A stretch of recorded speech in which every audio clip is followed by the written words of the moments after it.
Hola, bienvenidos y bienvenidas a un nuevo video. Hoy vamos a continuar con geometría algebraica y vamos a ver funciones polinomiales. Bueno, empecemos suponiendo que nosotros tenemos una variedad afín, llamémosla x, ah, mm, variedad afín. Entonces, una función polinomial,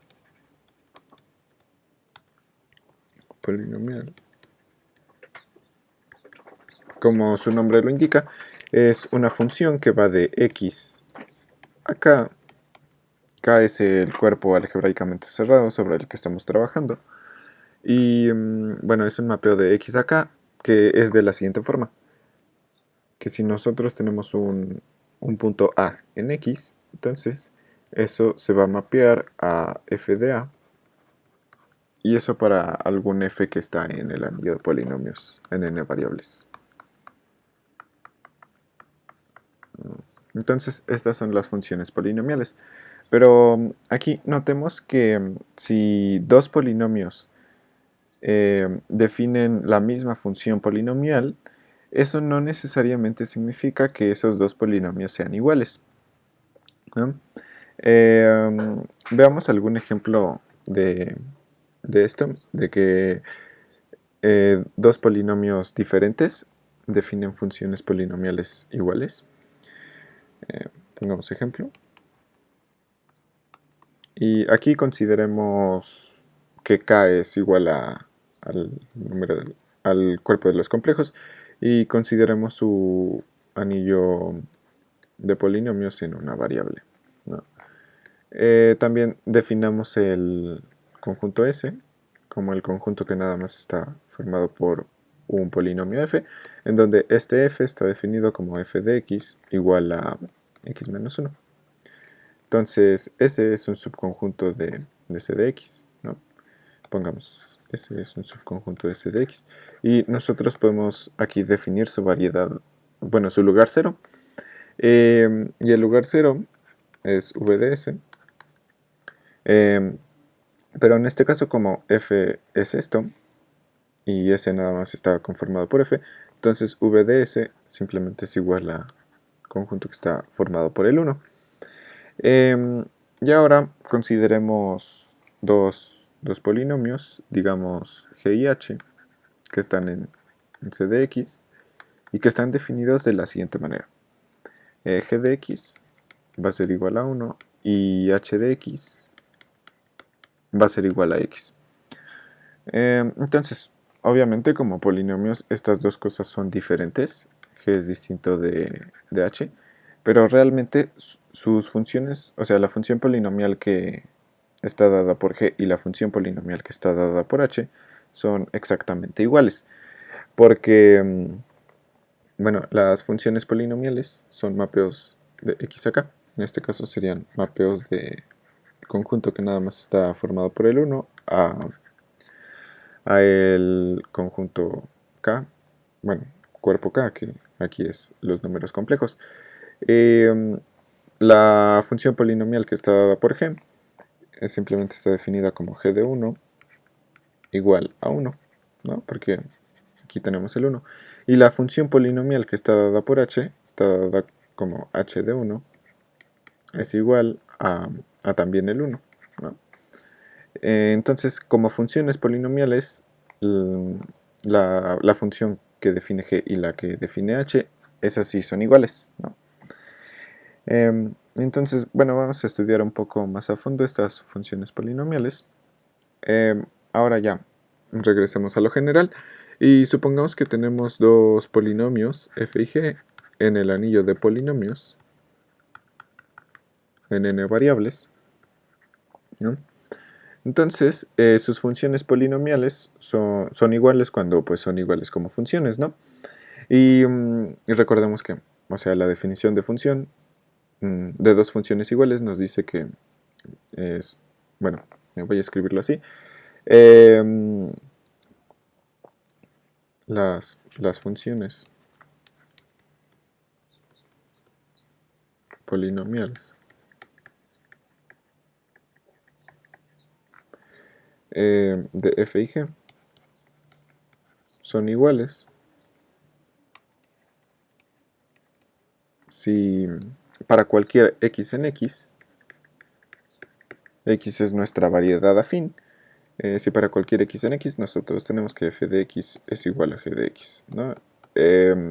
Esto es pues por la definición de función. Bueno, la definición de igualdad de funciones. Y bueno, esto también lo podemos escribir como que para cualquier x en x, f de x menos g de x es igual a 0. Pero f de x menos g de x también lo podemos escribir como f menos g de x, ¿no?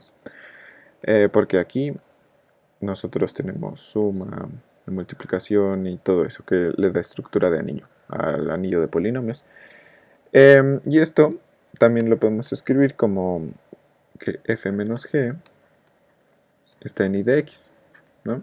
Porque justamente nosotros ya habíamos visto una definición que describe este comportamiento, este de aquí, y es justamente la de ideal de una variedad afín. Eso lo vimos en el video pasado. Entonces,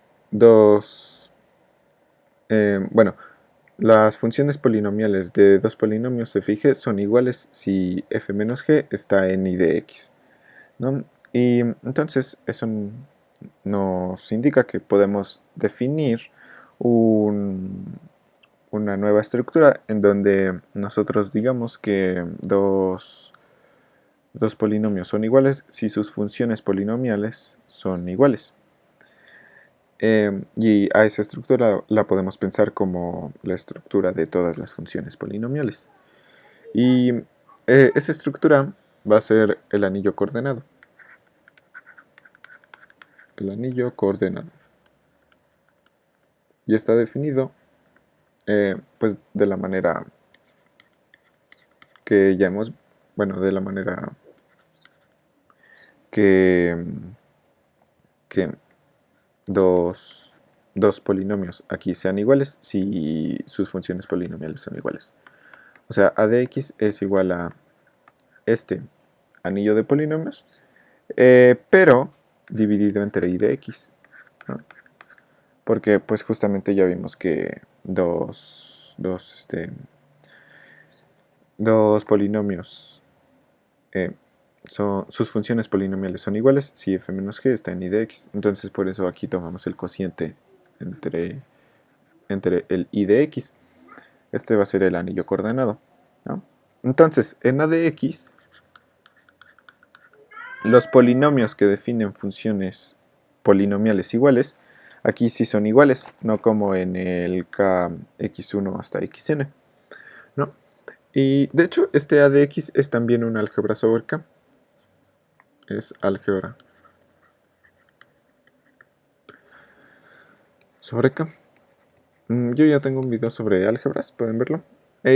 Aquí en este a de x la multiplicación está definida como, bueno, la multiplicación por k está definida como c por f más i de x. Esto es igual a cf más i de x, ¿no? Y bueno, esto sí se va, obviamente sí se vale que multipliquemos así. Y bueno, estos f más i de x, todos los elementos de a de x son de esta forma, ¿no? Para algún f. Y bueno, también en a de x nosotros podemos definir algunas versiones relativas de los ideales y de las variedades afines. Ideales y variedades afines.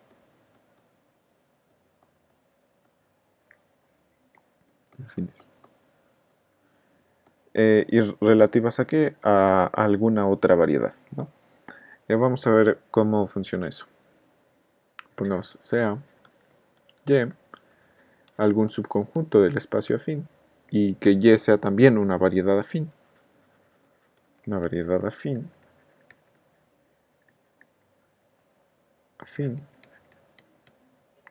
Entonces, si nosotros tenemos un subconjunto de no de el anillo de polinomios, sino del anillo coordenado, o sea, de a de y, todos los elementos de a de y nosotros lo podemos pensar como funciones polinomiales. Entonces, si tenemos un subconjunto de estos, nosotros definimos su lugar 0, definimos el lugar 0 de S de la siguiente manera, ¿no? Lo definimos como v de... Ah, bueno, pero es el lugar 0 de S relativo a Y. Y lo definimos como así, VYS. Le ponemos esta Y para que se entienda que es lugar 0 relativo a Y. Y eso está definido de la siguiente manera. Van a ser todos los X que están en Y, tales que f de X es igual a 0 para cualquier f que está en S. Entonces, bueno, esta es una versión relativa de los lugares ceros, porque recordemos que la definición, por así decirlo, absoluta del lugar cero no tenía esto y de aquí, nada más tenía todo el espacio afín. O sea, la versión absoluta de un lugar cero son los elementos que están en el espacio afín. Y aquí no son todos los elementos que están en... No vamos a considerar todo el espacio afín, nada más vamos a considerar a Y, ¿no? Pero bueno, Y es un subconjunto del espacio afín. O sea, solo consideramos una pequeña parte del espacio afín. Y con el lugar cero absoluto lo considerábamos todo, ¿no? Y bueno, nosotros vamos a decir que, digamos, M es su variedad afín de Y si existe un S tal que M es igual a VYS, ¿no? Y bueno, aquí es obvio por qué se llama su variedad afín, porque aquí tenemos este Y, ¿verdad? Y bueno, también podemos definir versiones relativas de los ideales. Vamos a verlo en la siguiente página, ¿no? Pongamos sea X un subconjunto de Y. Eh, em, este, el ideal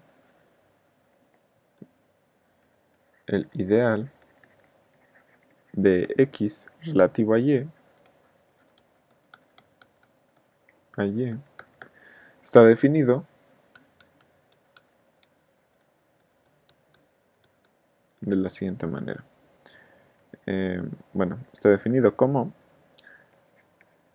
Y de X, esto va a ser igual a todos los F's. Bueno, recordemos que la definición de ideal absoluto nos decía todos los F's que están en el anillo de polinomios. Aquí no vamos a hacer eso, vamos a poner todos los F's que están en A de Y. Y todo lo demás, eso sí se queda igual, ¿no? O sea que f de x es igual a 0 para cualquier x en x, ¿no?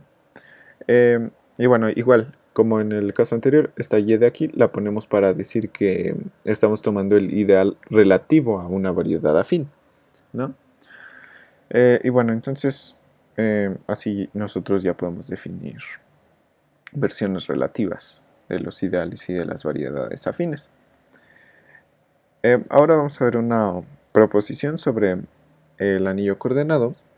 Veamos proposición, llamémosla 3.1, porque es el video 3 de esta lista de reproducción. Y esta nos va a decir A de Y es campo sí, solo sí. Sí, solo sí. Y consiste en un solo punto. Y para esto vamos a ocupar resultados de álgebra conmutativa. Consiste en un solo punto, ¿no? Bueno, la definición de A de Y, recordemos que nos dice que esto es igual a kx1, xn, pero dividido entre I de Y, ¿no? Y bueno, esto de aquí es campo. Esto pasa si y solo si y de y es un ideal maximal. Ideal maximal. Esto, bueno, en general se cumple para todos los anillos y es un resultado de álgebra conmutativa. Que si nosotros tenemos que algo dividido entre un ideal, si eso es un campo, entonces entre lo que dividiste va a ser un ideal maximal, ¿no? Pero recordemos que los ideales maximales en el anillo de polinomios, todos son de la forma y igual a IA, ¿no? Porque y es maximal.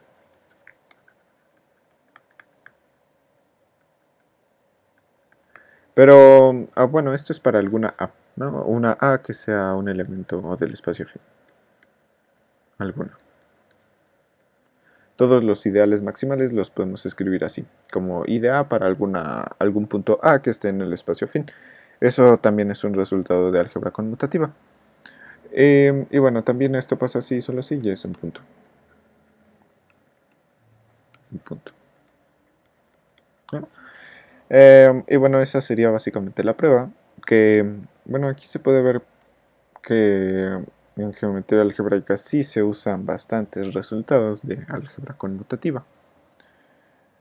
Y entonces, ya que vimos las versiones relativas de los ideales, de los ideales y de las variedades afines, podemos preguntarnos si existe alguna manera en la que podamos hacer un Nullstellensatz, pero para las versiones relativas, ¿no? Recordemos que el Nullstellensatz nos dice que v de i de x es igual a x, en donde x es una variedad afín. Variedad afín. Y también nos dice que i de v de j es igual a la raíz cuadrada de j para algún j ideal del anillo de polinomios, ¿no? Entonces, podemos preguntarnos si existe alguna manera en la que nosotros podemos cambiar esto de aquí por sus versiones relativas. O sea, tener algo así como vy y y de x igual a x y vy de j igual a la raíz cuadrada de j. Y la respuesta es que sí, esto sí se puede hacer. Esto que puse aquí sí es verdad. ¿Sí? Pero, bueno, sí, vamos a demostrarlo. Porque esto de aquí es verdad, ¿no? Para demostrarlo, primero vamos a usar una proposición. Proposición, llamémosla 3.2. Y una vez que ya tengamos esta proposición, ya va a ser muy fácil demostrar el Nullstellensatz relativo. Sea y un subconjunto del espacio afín y que y sea también una variedad afín.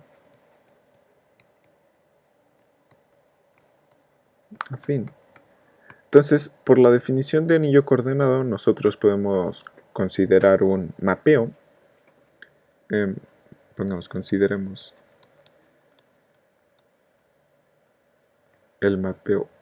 Bueno, por la definición de anillo coordenado podemos considerar un mapeo cociente. Consideremos el mapeo cociente.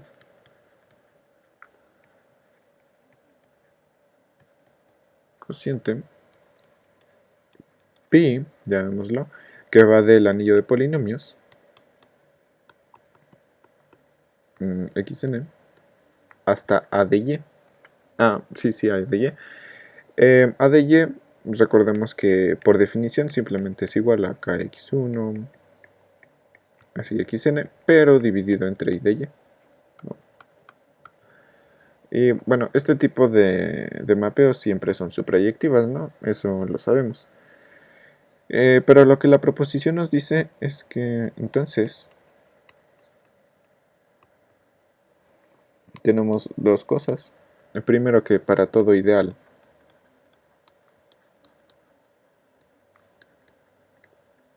al J. En A de Y, el anillo coordenado, tenemos que VY de J es igual a V de la preimagen de J. Preimagen de J bajo ¿qué? Bajo el mapeo cociente. Y también nos dice otra cosa, que es para toda su variedad afín, digamos X de Y, nosotros tenemos que pi a la menos 1 de IYX, o sea, la preimagen de IY de X bajo el morfismo pi, es igual a I de X. Y bueno, esto nos dice la proposición. Realmente una vez que ya tengamos demostrado esto, va a ser muy fácil eh, usar la versión absoluta del Nullstellensatz para demostrar la versión relativa del Nullstellensatz. Entonces vamos a ver la prueba de la proposición 1.2. Prueba de la proposición. Es la 3.2, ¿verdad? Sí, 3.2. Bueno, primero, hay varias cosas que hay que demostrar. Lo que primero vamos a hacer es demostrar que VY de J está contenido en V de pi menos 1 de J, ¿no?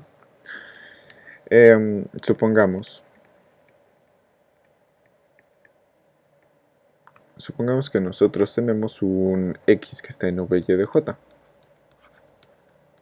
Queremos llegar a que este X está también en el lugar 0 de la preimagen de J, ¿no? Pero por la definición de VY de J, nosotros tenemos que X está en Y y para cualquier f en J, f de X vale 0. Vale 0. Para ver que, o sea, si nosotros queremos ver que algo está en el lugar 0 de pi menos 1j, nosotros debemos de ver que cualquier morfismo, bueno, cualquier polinomio que esté en pi menos 1j, cumple que g de x es igual a 0, ¿no? X es este de aquí. Entonces vamos a ver eso, ¿no? Si g está en pi menos 1 de j, entonces queremos demostrar que g de x vale 0, ¿no? Por definición de preimagen, nosotros tenemos que pi de g, esto está contenido en j. Y como está contenido en j, nosotros tenemos que cualquier elemento que esté en j cumple que f de x vale 0. Bueno, en este caso, nosotros tendríamos que pi g de x vale 0, ¿no? Y realmente esto implica que g de x vale 0 porque en A de Y nosotros decimos que dos cosas son iguales si sus funciones polinomiales son iguales, ¿no? Y bueno, es por eso que x está también en v menos 1 j, ¿no? Ahora vamos a demostrar la otra parte, la otra contención que nos dice b pi menos 1 j está contenido en VY de j, ¿no? Igual, supongamos que x está en el lugar 0 de la preimagen de j, ¿no? Entonces nosotros tenemos que para cualquier f que está en la preimagen de j, tenemos que f de x vale 0. Vale 0.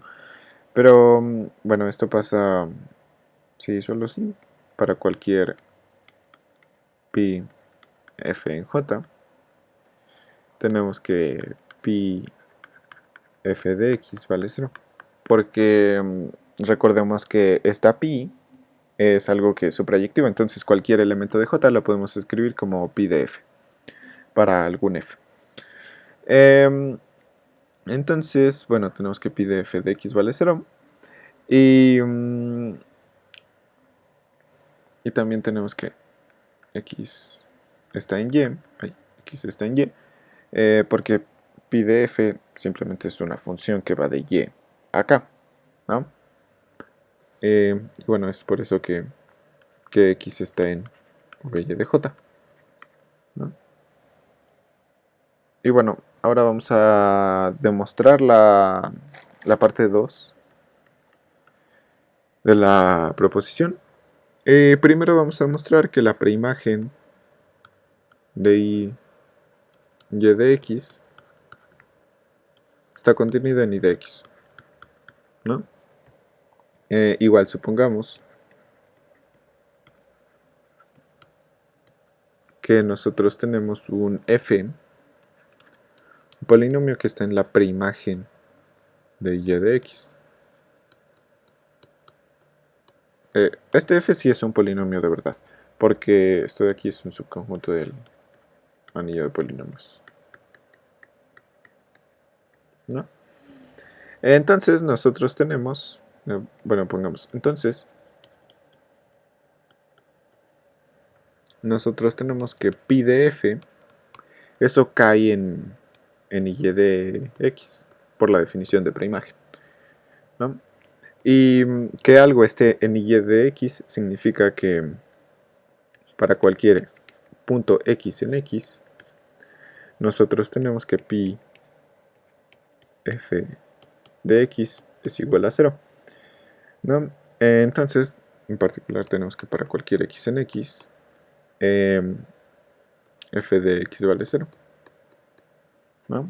Porque las funciones polinomiales en A de Y bueno, las cosas en A de Y son iguales y sus funciones polinomiales son iguales. Entonces por eso es que f de x vale 0.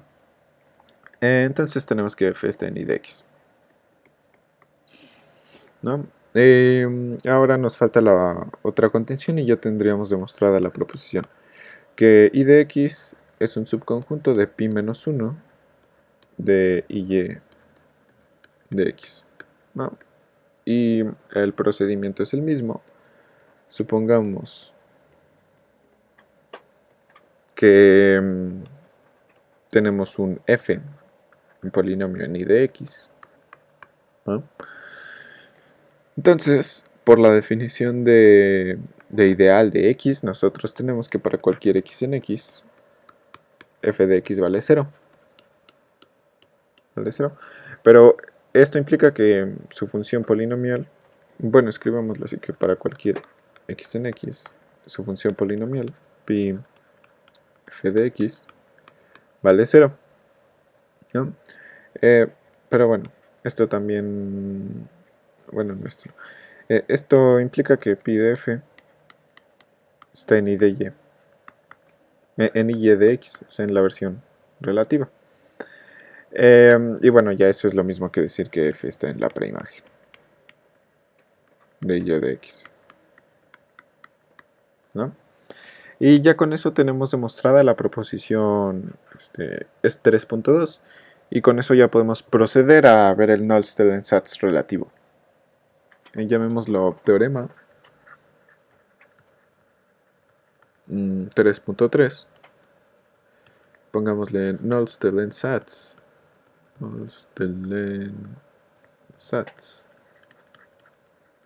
relativo.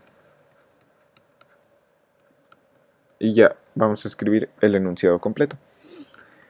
Sea y que está contenido en ADN, en AN, o sea, y un subconjunto de AN que sea también una variedad afín. Una variedad afín, ¿no? Entonces, nosotros tenemos que, bueno, dos cosas. Que VY de Y de X es igual a X para toda subvariedad afín.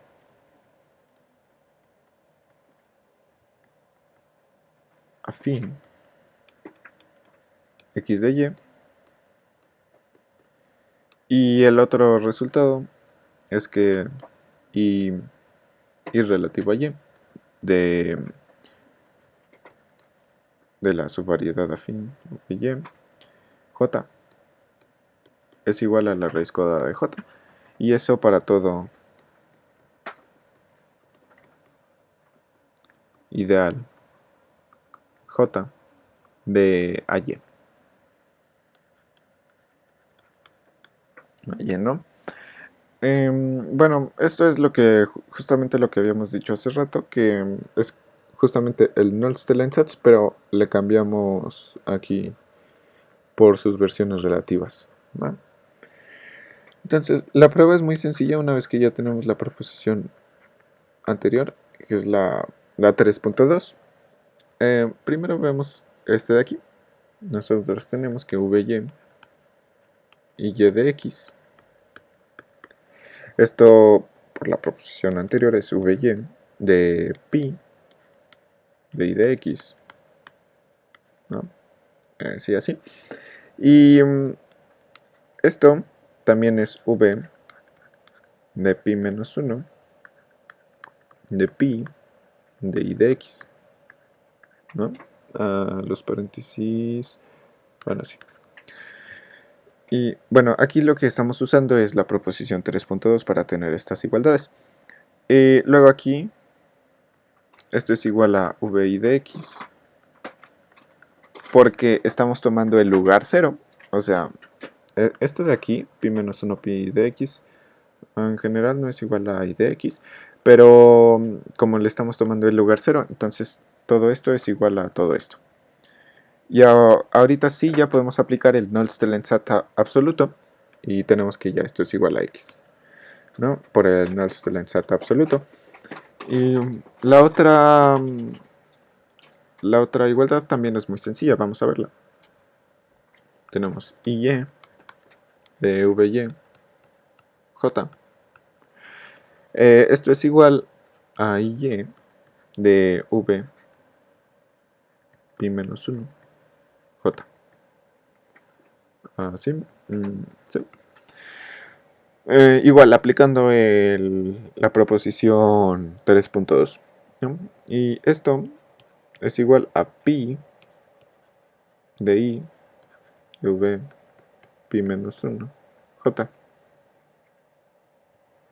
Los paréntesis van así. Así. Este es paréntesis, ¿no? Y aquí podemos aplicar el Nullstellensatz absoluto y tenemos que esto es igual a pi en la raíz cuadrada de pi menos 1 de j. Y es fácil verificar que esto efectivamente es igual a j. Y ya con eso tenemos demostrado el Nullstellensatz relativo. Wow. Bueno, ya esto es todo por el video. Gracias por ver. Si les gustó, déjenme un like y nos vemos hasta la próxima.